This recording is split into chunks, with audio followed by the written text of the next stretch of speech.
அஸ்ஸலாமு அலைக்கும். Welcome back to my channel. இன்னைக்கு நம்ம வாழைப்பூ வச்சு இட்லி, தோசைக்கு பக்காவா இருக்கிற மாதிரி ஒரு சட்னி தான் ரெடி பண்ண போறோம்.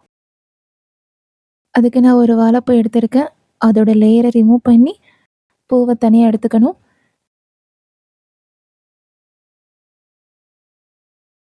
பூவுல இந்த மாதிரி இதழ் நரம்பு இருக்கும்.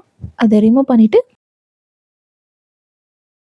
பூவை கட் பண்ணி எடுத்துக்கணும்.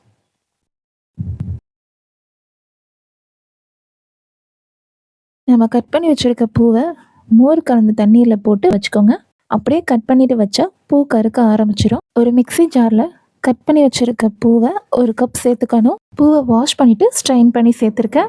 அரை கப் துருவின தேங்காய், 3 வரமிளகா, அரை டீஸ்பூன் தனியா, குட்டிய நெல்லிக்காய் சைஸில் புளி, தேவையான அளவு உப்பு சேர்த்து நல்லா ஃபைன் பேஸ்ட்டாக அரைச்சிக்கணும். ஒரு தாளிப்பு கரண்டியில் 1 டேபிள் ஸ்பூன் எண்ணெய், 1 வரமிளகா, கடுகு, உளுத்தம் பருப்பு சேர்த்துக்கணும்.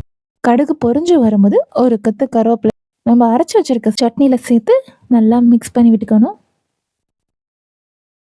அவ்வளோதாங்க, வாழைப்பூ சட்னி ரெடி ஆகிடுச்சு. இட்லி, தோசைக்கு இந்த ஒரு சட்னியை ட்ரை பண்ணி பாருங்கள்.